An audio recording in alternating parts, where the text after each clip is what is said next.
전면 작가 이철원입니다. 오늘 소개할 작품은 기후변화 시리즈의 초기작 중에 하나로 딱 보면 아시겠죠? 체리 스컬이고요. 사실 체리 스컬은 처음에 예뻐서 했어요. 예뻐서 했고 이거를 제가 예쁘게 그려서 티셔츠에 이렇게 가슴 쪽에 인쇄를 해가지고 입고 싶어서 처음부터 그 생각을 하면서 이제 디자인을 했거든요.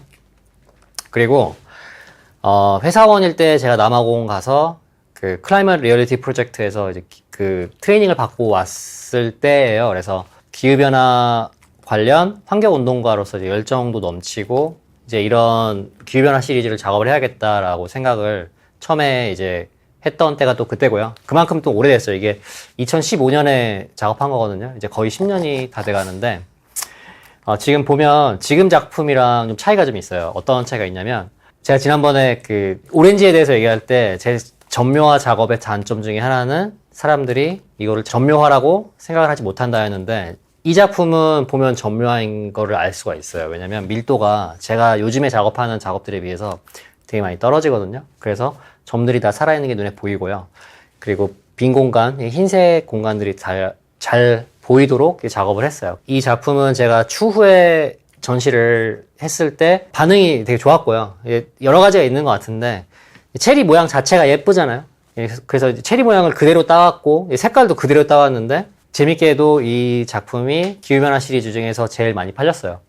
특이하게도 제 기억에 한 명 빼고는 모두 다 자기 사무실에 걸어놓고 싶다고 하면서 이제 구매를 해왔거든요. 아마 제가 티셔츠로 찍고 싶었다는 생각을 했을 만큼 이제 예쁘고 되게 쉽고 어떻게 보면 상업적으로 디자인을 했기 때문에 이제 일반인들에게 되게 많이 어필을 했던 것 같아요. 이 원화를 되게 오랜만에 보거든요. 제가 그때 회사원이었고 이제 전업 작가는 아니었는데 제가 출퇴근을 하면서 뭐 기후변화 그 트레이닝을 갔다 온 거에 대해서 생각도 많이 하고 작가로서 삶을 살 수 있을까 막 이런 생각도 많이 하고 회사를 다니면서 작품 활동을 할 것인가 막 이런 고민들 되게 많이 했던 시기예요, 제가. 근데 거기가 벚꽃으로 되게 유명한 길이거든요. 안양천이 되게 길게 뻗어 있는데 자전거로 가는 길이 있고 약간 계단을 몇 개 올라가면 이제 벚꽃이 되게 예쁘게 펴요. 봄쯤이 되면 이제 사람들이 되게 많이 오는데 그전에는 제가 그 생각을 못 했다가 이제 클라이밋 리얼리티 프로젝트에서 이제 트레이닝을 받고 환경운동가의 자격을 받은 후에는 이제 이런 것들이 좀 보이더라고요. 이제 뭐 굉장히 예쁘고 아름답다 뭐 그러니까 이런 것들을 되게 우리가 잘 보존하면 더 오랫동안 더 즐길 수 있고 그리고 또 벚꽃은 기후변화에 어떤 영향을 받을까 뭐 이런 생각을 되게 막연하게 하면서 출퇴근을 했는데 제가 기억나는 주가 있어요. 그 월요일에 제가 출근을 하면서 와 진짜 예쁘구나 주말에 사람 많이 왔겠다 이런 생각하면서 자전거를 타고 이제 쭉 출근을 했는데 이제 퇴근할 때 보니까 이제 퇴근하면서 거기를 벚꽃 구경을 온 사람들이 되게 많아서 평소보다 제가 퇴근 시간이 훨씬 더 많이 걸렸거든요. 왜냐면 자전거 타고 쭉 갈 수가 없을 정도로 사람이 많았어요. 퇴근하고 화요일에 출근을 하면서 금요일까지 정말 그 벚꽃의 길이 정말 엉망진창이었어요. 엉망진창이고 왜 그러냐면 사람들 쓰레기 때문에 그래요. 쓰레기 때문에. 제가 족발 쓰레기를 그렇게 일주일 내내 그 많은 족발을 많이 그렇게까지 본 적이 없거든요. 살면서. 사람들이 벚꽃 구경 와가지고 음식물 다 싸우는 거예요. 그러니까 다음날까지 이 청소하시는 분들이 감당을 할 수 없을 만큼 이제 쓰레기가 많은 거죠. 뭐 분리수거 뭐 당연히 안 하고 있고요, 사람들. 소주병 다 깔려 있고요. 그러니까 서울에서 몇 안 되는 벚꽃으로 유명하고 되게 예쁜 그 길이 가장 아름다울 때, 벚꽃이 만개해서 가장 아름다울 때 가장 흉했어요. 제가 봤을 때는 이런 관점이 있는 것 같아요. 자연을 그냥 수단으로만 생각하는 것 같아요. 내가 예쁘게 보고 즐길 거를 제공해주는 뭐 그런 뭐 프로바이더라고 생각하는 것 같아요. 근데 제가 되게 기억에 남는 이어령 선생님의 책이 있는데 축소지향의 일본인이라는 책에서 한국과 일본을 비교를 되게 많이 한단 말이에요. 근데 거기서 우리나라 사람과 일본 사람이 자연을 바라보는 관점을 비교한 그런 부분이 나와요. 근데 그 이어령 선생이 그 우리나라 사람들의 관점을 굉장히 좋게 얘기하는 게 뭐냐면 일본인들은 아기자기한 맛이 있잖아요. 그래서 아름다운 자연 경관을 봐도 이거를 뭐 그게 뭐 폭포든 뭐 정원이든 간에 그거를 집 안으로 갖고 오고 싶어 한대요. 그래서 일본 사람들은 어떤 물건을, 아름다운 물건을 보면은 그 물건을 똑같이 만들고 더 작게 만든다고 하잖아요.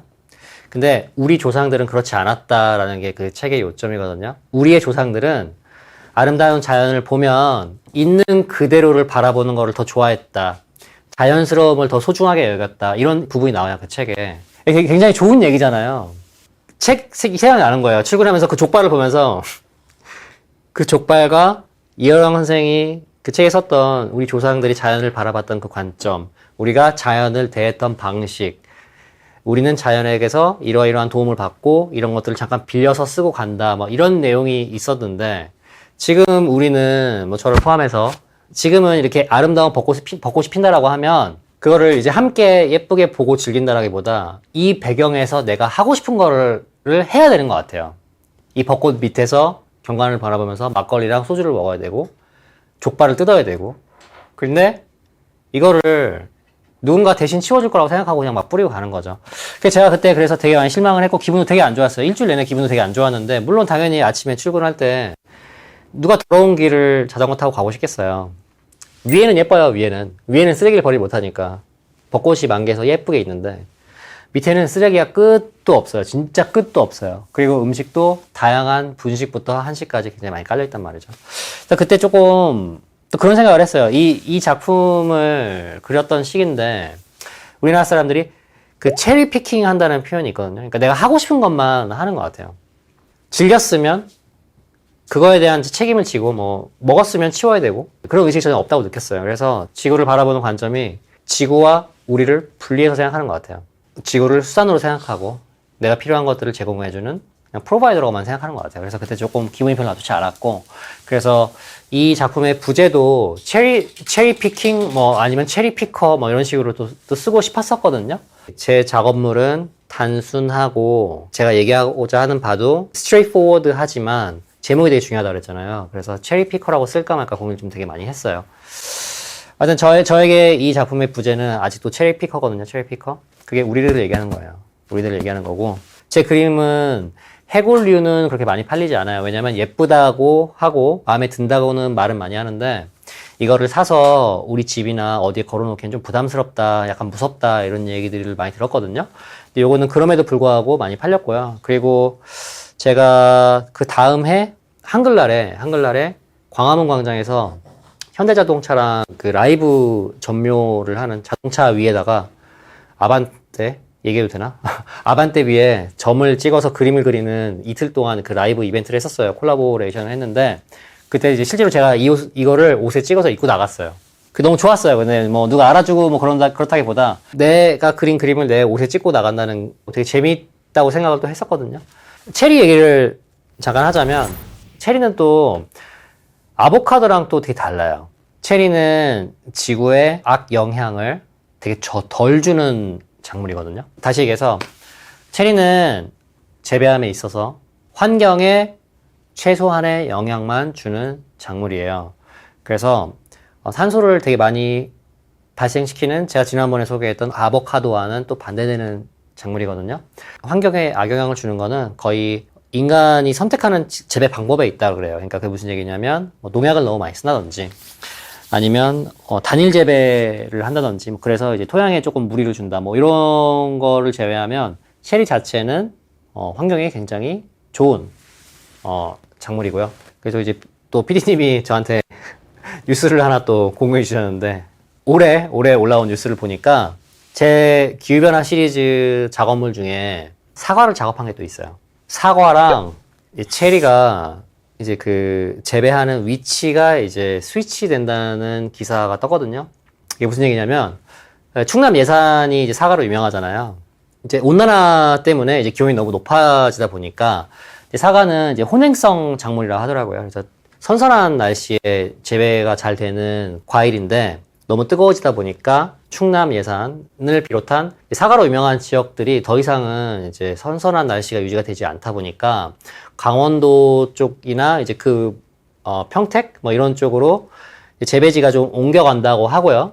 대신에 좀 더 따뜻한 기후가 적합한 작물이 충남 예산을 비롯한 과거에 사과 재배지로 이제 옮겨가는데 그 중에 하나가 체리라는 기사가 또 있더라고요. 사과를 재배하는데 이제 얘가 밀어내기식으로 들어온 거죠. 사과는 더 적합한 서늘한 곳으로 이제 재배지가 옮겨가고요. 체리가 거기 들어와서 자라겠죠. 그러면 기존에 또 체리가 많이 재배되던 구역이 있을 거 아니에요. 그러면 기존에 체리가 많이 재배되던 그 지역에는 어떻게 되냐? 당연히 수확량이 떨어져요.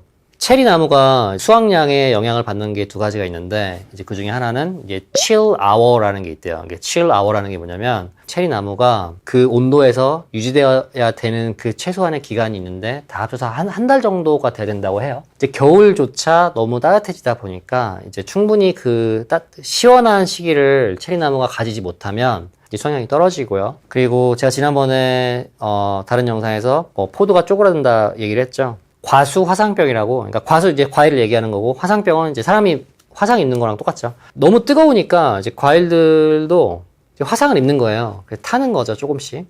그래서 너무 뜨거운 환경에 이제 체리가 뭐 아까 얘기했던 그 칠 아워가 유지가 된다고 해도 개화기 열매가 막 펴나올 때 이럴 때 보면은 너무 뜨거우니까 얘네들도 타버려요. 그래서 얘네들도 이제 기존에 체리를 많이 재배하던 지역에서는 앞으로 수확량이 지금보다 더 떨어질 거고요. 그리고 예전부터 많이 재배하던 그 지역에는 이미 이제 수확량이 떨어졌다고 해요. 하여튼 뭐 그런 이제 얘기가 있는 이제 재밌는 작물이고요.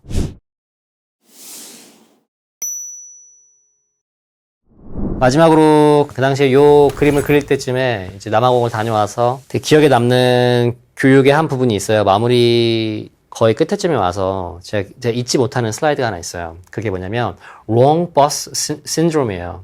그 교육을 받을 때 되게 인상적이었고 지금도 제가 힘들 때마다 스스로 떠올리는 그 슬라이드인데, 그 잘못된 버스 신드롬이 뭐냐면 우리가 어떤 버스를 타는 이유가 특정 목적지에 가기 위함이잖아요. 그래서 내가 A의 목적지로 가는 버스를 탔는데 그 버스에 기사도 있고 다른 승객들도 많은데 자꾸만 B 쪽으로 가는 거예요.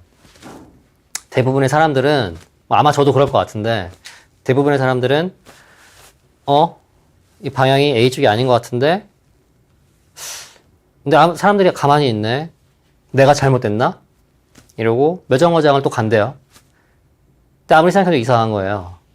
세 정거장, 네 정거장 가는데 이상해. 내가 가는 곳이랑 달라. 사람들이 여기서 또 생각하는 게, 아니야, 내가 잘못됐겠지. 왜냐면 나머지 사람들이 가만히 있으니까. 그러다 보면 6정거장도 가고 결국에는 B로 간다는 거죠. 그 남아공 교육에서 그 슬라이드를 보여주면서 wrong bus syndrome에 대해서 가르쳐준 이유는, 그 당시만 해도 미국에는 디나이어가 많았어요.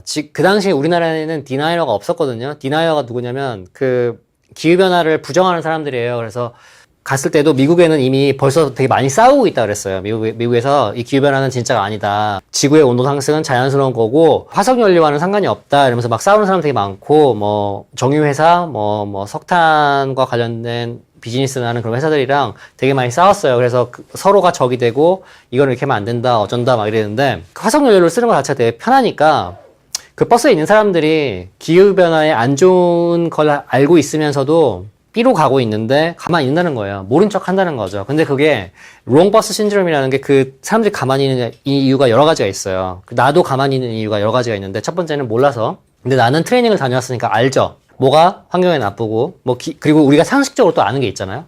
이제는 알아요. 그리고 두 번째는 너무 늦은 것 같아서. 내가 이미 이 버스를 타고 A로 가려고 버스를 타는데 벌써 5정거장이나 잘못 왔어. 그러니까 너무 늦은 것 같아. 그래서 나는 여기서 있어야겠어. 또 세 번째는 남들이 가만히 있잖아. 나 손 들고 기사한테 이거 잘못됐다고 얘기할 용기가 없어. 그런 거거든요. 이게 환경운동가로서의 그 트레이닝을 받고 이제 환경운동가를 육성하는 데만 필요한 게 아니라, 저는 저한테 인생에 대해 되게 필요한 슬라이드라고 생각을 했어요. 사람이 살면서 선택을 되게 많이 하잖아요. 삶은 선택의 연속인데, 그래서 이 wrong bus syndrome의 슬라이드가 그때부터 지금까지 제 머릿속에 계속 남아있단 말이에요. 왜냐면 지금도 그렇고 작가로서의 삶을, 안정적인 회사원으로서의 삶을 살 수도 있었는데 작가로서의 꿈을 이루기 위해서 되게 어려운 선택들, 그리고 가끔은 내 스스로를 의심하는 선택들을 되게 많이 해왔단 말이에요. 그리고 제 가족 중에는 제 선택이 잘못됐다고 10년 내내 저한테 얘기를 하는 가족도 있어요. 그러니까 B로 운전을 하는 버스 기사와 같은 사람이라고 할 수 있겠죠. 그런데 그때 남아공에서 기후변화와 그 지구를 아끼는 마음을 가지고 살아라라고 받았던 그 교육 중에 한 슬라이드가 저로 하여금 되게 힘을 내게끔 되게 많이 도움을 주고 있어요, 지금도. 그러니까 이게 되게 많은 사람들에게도 도움이 됐으면 좋겠어요. 해고를 설명하면서 인간의 유한성과 필면성에 대해서 얘기했죠. 인간이 산 삶은 다시 돌아오지 않잖아요. 그리고 우리는 죽음으로써 인생이 끝나니까 꿈이 없는 게 나쁜 건 아닌데 꿈이 없는 사람도 있죠. 근데 이제 꿈이 있다라고 하면 도전을 하는 게 맞다고 생각하거든요. 근데 주위에서 가만히 있는 그 버스 승객 같은 사람이 되게 많아요. 저는 가까이에 버스 드라이버도 있죠. 저를 자꾸 B로 갔으면 하고 그리고 승객 중에 혹은 버스 드라이버가 저한테 계속 제가 틀렸다고 얘기하는 사람도 많아요.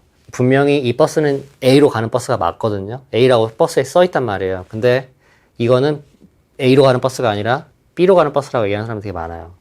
저는 앞으로 환경운동가로서 활동을 할 기회가 얼마나 적어지든 많아지든 어떻게 이 작품과 기후변화 시리즈가 풀리든 거에 상관없이 그 마지막 슬라이드만 평생을 기억을 해도 저는 남아공에 다녀온 그 비용과 시간의 가치가 충분히 있다고 생각하거든요. 그래서 이 영상을 그림이 관심 있는 사람이 볼 수도 있고 기후변화에 관심 있는 사람이 볼 수도 있겠죠.